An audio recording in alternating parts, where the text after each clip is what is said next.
Assalamualaikum warahmatullahi wabarakatuh. Waalaikumsalam warahmatullahi wabarakatuh. Alhamdulillah, ini syukur kehadiran Allah ya. Hari ini saya berbincang beda dari biasanya. Hari ini dengan salah satu tokoh dakwah di Kabupaten Lahat, ya, ada Ustadz Dodi Irawan. Gimana kabar, Tot? Alhamdulillah sehat. Sehat ya? Ya. Keluarga?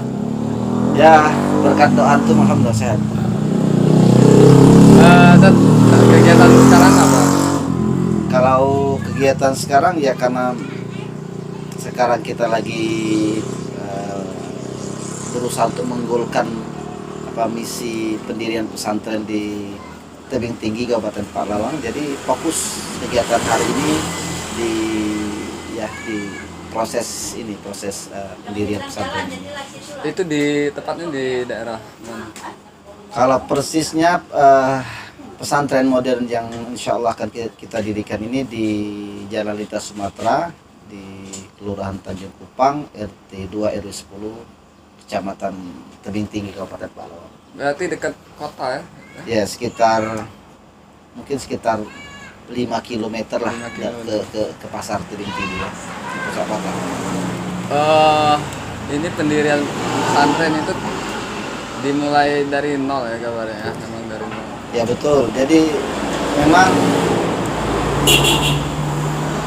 memulai pesantren ini dari 0 rupiah, hanya bermodal yayasan yang sudah kita dirikan seperti tahun ini juga. Jadi kemudian ketika sudah selesai yayasan, keluarlah izin dari Kementerian Hukum dan HAM, baru kemudian kita mulai mencari lokasi di mana pesantrennya akan kita bangun. Setelah kita dapat tanah, alhamdulillah sudah kita sepakati harga 155 juta dengan lahan 1 hektar lebih. Dan alhamdulillah Allah Subhanahu wa taala memberikan kemudahan. Ternyata tuan tanah ini membolehkan tanah itu dibayar dengan cicil. Dan alhamdulillah bulan ini lunas 155 juta, dan dana itu betul-betul dari umat, mulai yang transfer 50.000, 100.000, bervariasi sampai ada yang 10 juta seperti itu. Dan alhamdulillah insya Allah ke depan tinggal kita lakukan proses pembangunan. Berarti ada kegiatan galang donasi juga untuk pembangunannya? Ya tentu, jadi kita menggunakan seluruh pintu-pintu atau akses-akses yang bisa kita lakukan untuk donasi ini, mulai dari Facebook, WhatsApp, Telegram, dan jaring proposal atau jaringan kawan-kawan yang tersebar di seluruh Indonesia, dan alhamdulillah terkumpul dana seperti itu. Kalau untuk tahapan pembangunan sendiri untuk saat ini sudah berapa persen? Kalau untuk pembangunan kita belum sampai hari ini, karena sebagaimana disampaikan tadi kita baru saja melakukan pembebasan lahan. Jadi belum melakukan pembangunan fisik. Tapi insya Allah dalam waktu dekat kita akan mulai pembangunan fisik. Tapi sembari menunggu proses pembangunan sampai fixnya pondok pesantren ini berjalan, kita sudah mulai kegiatan rumah Quran sebagai pembinaan ke masyarakat lokal terhadap begitu juga seperti pengajian ibu-ibu, taklim bapak-bapak seperti itu. Jadi sudah mulai kita lakukan pembinaan sebagai bagian dari kontribusi kita sebelum berdirinya pesantren ini. Mungkin bisa diumumkan juga, mungkin ada teman-teman yang lagi nonton channel ini yang mau berbagi, mau membantu dan bentuk donasi kemana? Ya. Bismillahirrahmanirrahim. Assalamualaikum warahmatullahi wabarakatuh. Kepada saudara-saudaraku umat Islam dimanapun berada, terkhususnya warga Lahat, warga Empat Lawang, warga Sumatera Selatan, kami memohon lewat channel ini mohon bantuannya untuk sama-sama kita merealisasikan impian besar masyarakat Empat Lawang untuk menghadirkan sebuah pondok pesantren modern yang benar-benar bisa menjadi sebuah dapur pembinaan umat sebagai bagian dari pemecahan berbagai macam problematika yang ada di Kabupaten Paklawang. Jadi bagi rekan-rekan sekalian yang ingin beramal jariah untuk pendirian pondok pesantren ini, bisa disalurkan bantuannya ke rekening Bank Syariah Mandiri dengan nomor rekening 713997136. Kami ulangi lagi, 713999136 atas nama Yayasan Ikhlas Berkhidmat untuk Umat. Jadi berapapun kontribusi nominal yang diberikan kepada kami, mudah-mudahan Allah Subhanahu wa taala mengganjarnya dengan kebaikan yang berlimpah di dunia dan di akhirat. Amin. Nanti kita terangkan juga di bawah ini siap. nomor rekening sama nomor yang bisa dihubungi. Siap. Mengapa tercetus mendirikan pesantren? Ya. Sebenarnya ketika saya sebenarnya baru saja selesai pendidikan dari Kuala Lumpur, master di situ. Dan ketika selesai pendidikan, saya mulai berpikir sebelum selesai waktu itu, apa yang akan saya kontribusikan untuk umat, untuk masyarakat Indonesia, terlebih khusus untuk dusun Laman lah, seperti itu. Dan akhirnya saya tarik kesimpulan, saya ingin mendirikan sebuah pondok pesantren. Dan pemilihan Tebing Tinggi atau Paklawang sebagai daerah di mana kami mendirikan pesantren ini, karena berdasarkan data Kemenak Provinsi Sumatera Selatan tahun 2017-2018 bahwa Kabupaten Paklawang ini adalah kabupaten satu-satunya di Sumatera Selatan yang belum memiliki pondok pesantren yang sesuai dengan standar wajar Dikdas.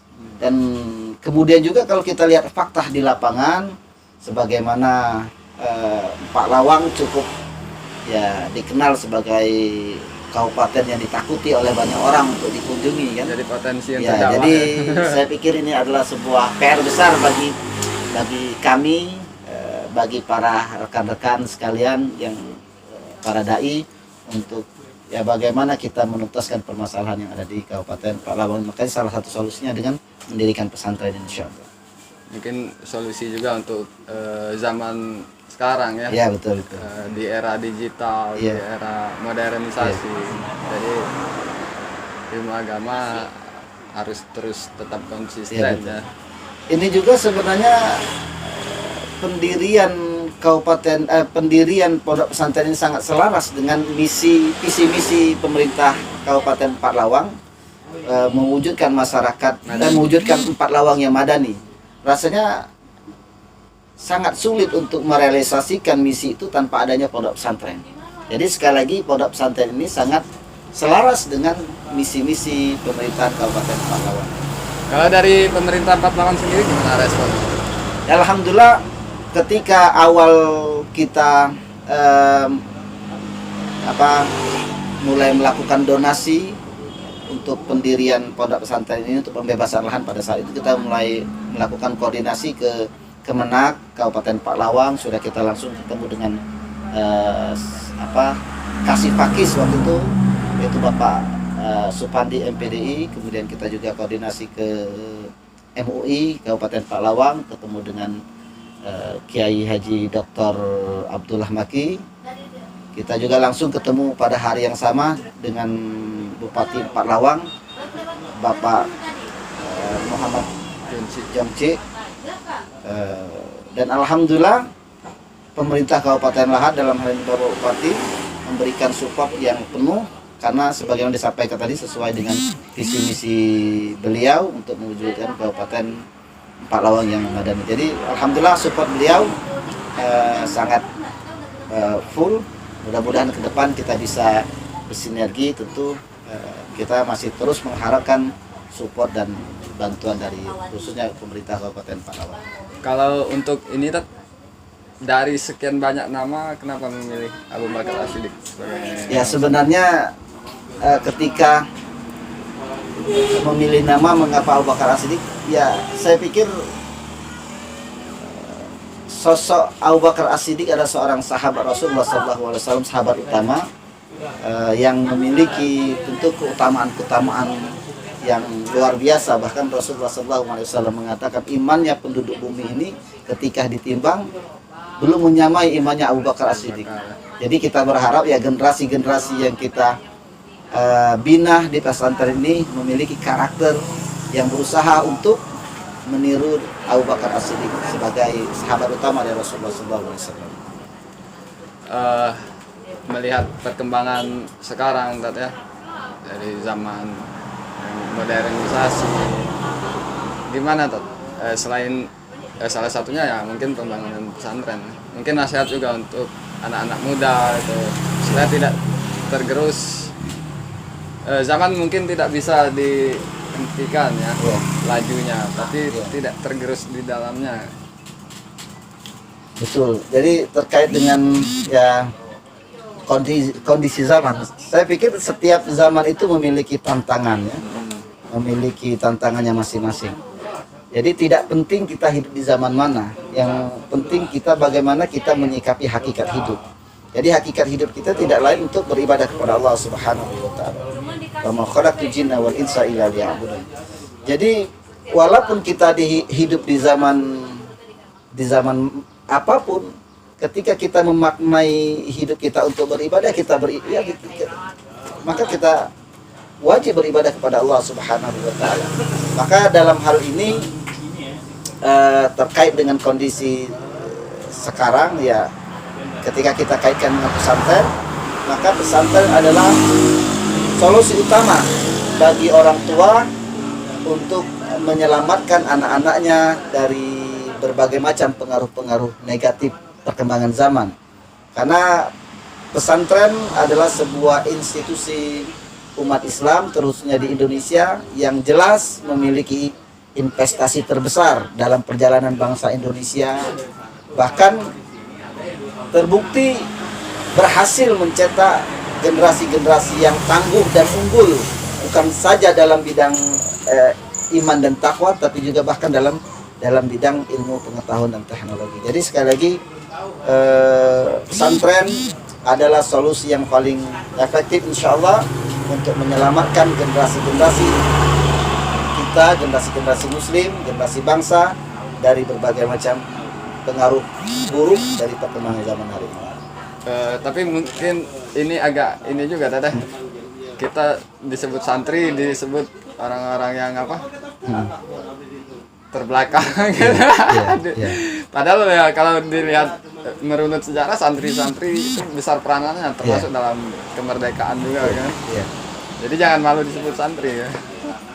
Saya rasa kenapa harus malu disebut santri? Justru kita harus bangga dengan santri.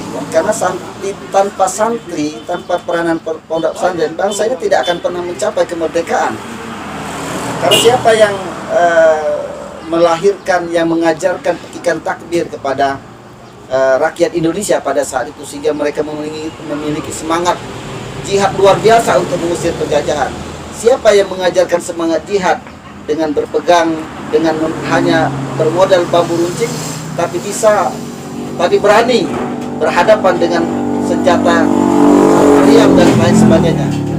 Kalau bukan dari pesantren, para santri. Jadi sekali lagi, hari ini juga santri itu keren. Kalau kita lihat santri-santri di pondok-pondok pesantren modern, mereka tidak kalah. Mereka mampu menguasai minimal 2 bahasa, bahasa Arab dan bahasa Inggris. Dan itu terbukti. Ya maaflah, kalau kita hari ini kita berapa juta, berapa puluh juta, berapa ratus juta lulusan sekolah umum, yang ketika kita minta untuk jadi imam sholat pun masih bermasalah, masih tidak berani karena belum bisa. Ya, kalau para santri insya Allah mereka siap untuk berkhidmat kepada umat ketika mereka selesai dari pendidikan mereka. Jadi pemikiran orang tua yang berpikir kalau masukkan anaknya pesantren nanti jadi kolot, tidak ngikutin zaman kan, salah besar ya. Ya itu sangat benar, karena realitanya, faktanya tidak seperti itu. Santri itu keren, jadi nggak mondok nggak keren. Oh, nggak mondok nggak keren, tagline sekarang kan. Selanjutnya terlepas dari tentang pesantren yang akan kita bangun, masih tentang zaman juga sih, tapi lebih detail menyikapi, karena tadi kita melihat dari sudut pandang remaja kan. Sekarang peranan orang tua nih, peranan orang tua kepada anak dalam laju zaman seperti ini. Iya. Memang kalau kita lihat perkembangan zaman hari ini di mana dunia kita dunia digital itu sudah begitu mudah apa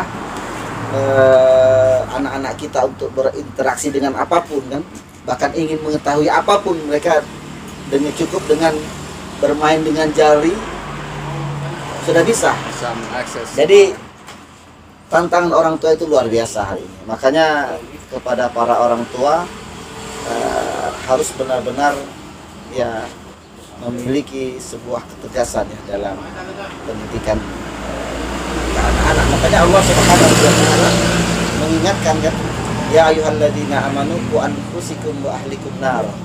Wahai orang-orang yang beriman, jagalah dirimu dan keluargamu dari api neraka. Artinya orang tua itu harus tegas, harus marah ketika anaknya tidak sholat. Dia harus marah ketika anak perempuannya keluar dengan tidak tidak berjilbab, membuka aurat. Dia harus marah, karena itu bagian dari kemaksiatan. Apalagi kalau anak perempuan sampai diajak oleh laki-laki yang bukan mahramnya, minta izin, diizinkan juga oleh orang tua. Ini sesuatu yang sangat berbahaya kan, maksiat besar. Oleh karena itu sekali lagi di zaman hari ini orang tua benar-benar ekstra ketat mengawasi anak-anaknya. Itu sekali lagi tidak cukup dengan itu, maka kita harus melibatkan Allah Subhanahu wa taala dalam pendidikan anak. Makanya ya kita sekali lagi begitu banyak waktu yang dimana kita tidak bisa mendampingi anak kita, tidak bisa mengawasi anak kita. Maka disinilah peranan doa. Kita tingkatkan kualitas ibadah selaku orang tua, berdoa kepada Allah Subhanahu wa taala agar menjaga, membimbing anak-anak kita diselamatkan dari berbagai macam fitnah-fitnah. Jadi kekuatan doa silahul mukminin. Jadi doa itu adalah senjata orang beriman, menunjukkan kelemahan kita di hadapan Allah Subhanahu wa taala, bahwa sesungguhnya kita lemah. Tidak bisa kita ini mendidik anak dan membina anak kita menjadi anak yang baik, anak yang solid tanpa keterlibatan Allah Subhanahu wa taala. Jadi seperti itu. Tapi gini terkait doa, mungkin semua orang tua akan mendoakan anaknya yang baik-baik. Tapi mungkin ini ya mungkin untuk mengingatkan diri saya juga kan, kita pasti ke anak nih doanya memang bagus-bagus semua. Gimana tadi itu kita doanya yang baik-baik tapi ibadahnya kurang? Berdoa di Facebook kan salah satu. Makanya sebenarnya ada beberapa step yang harus diperhatikan oleh kita, oleh para orang tua, bagaimana mendidik anak yang solih itu. Saya juga anak juga masih kecil-kecil, tapi paling tidak kita sharing informasi bahwa untuk menjadikan anak yang solih, yang solihah, di antara stepnya itu kan pertama adalah keteladanan ya. Artinya ketika kita ingin mengharapkan anak kita menjadi baik, kita harus berusaha untuk menjadi baik. Kalau kita menginginkan anak kita itu rajin sholat, maka orang tuanya itu pastikan dia adalah orang yang berusaha untuk rajin dengan ibadah-ibadahnya. Jadi ada sebuah keteladanan. Maka Allah Subhanahu wa taala mengingatkan, "Ud'u ila sabili rabbika bil hikmah wal mau'izatil hasanah." Jadi di antaranya dengan hikmah, dengan sebuah keteladanan. Jadi ketika kita mengharapkan orang lain baik, maka kita juga harus berusaha untuk menjadi orang yang baik, memberikan teladan. Iya, memberikan keteladanan. Lagi luar biasa dengan masih tetap di konteks zaman ya, di era sekarang.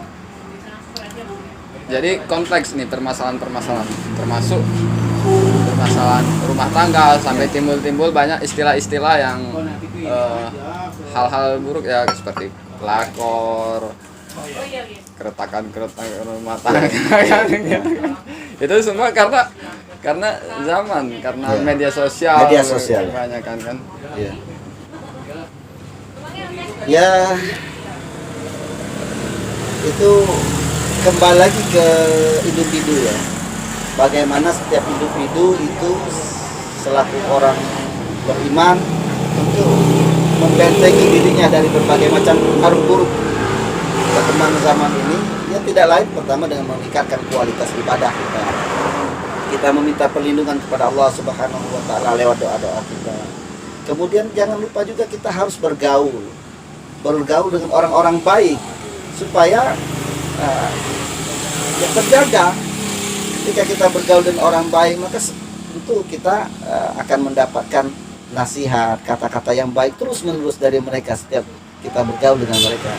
Ketika kita hendak melenceng, maka orang-orang yang baik tadi akan meluruskan apa yang salah pada diri kita. Jadi sekali lagi bergaul dengan meningkatkan kualitas ibadah kita, doa dan bergaul dengan orang-orang yang baik. Dan kemudian hari ini juga kan begitu mudah kita kalau ingin mendapatkan ceramah-ceramah agama di YouTube. Jangan lupa juga untuk senantiasa mendengarkan nasihat-nasihat agama lewat YouTube atau lewat ya. Jadi dimanfaatkan ya media sosial untuk kebaikan. Seperti sabda Rasulullah tuh bagai berteman dengan ahli pewangi ya. Ya. Menjual minyak wangi maka dia akan mendapatkan wanginya. Kalau berteman dengan seorang pandai besi akan mendapatkan baunya atau percikan apinya. Mungkin itu saja perbincangan kita. Jadi untuk teman-teman yang ingin membantu untuk Yayasan Ikhlas Berkhidmat untuk Umat ini, pembangunan pesantren Abu Bakar As-Siddiq di 4 Lawang, bisa nanti kita terakan di bawah ini. Jadi kata Ustadz Dodi tadi, sekecil apapun yang kita berikan, insya Allah akan dibalas dengan ganjaran kebaikan yang berlipat. Insya Allah. Amin. Mungkin itu saja, Dad. Ya, terima kasih banyak. Jazakallahu khair sudah sharing pagi hari ini. Ya. Saya agak gemetar kalau dengan Ustadz. Kami akhiri. Wassalamualaikum warahmatullahi wabarakatuh. Assalamualaikum warahmatullahi wabarakatuh.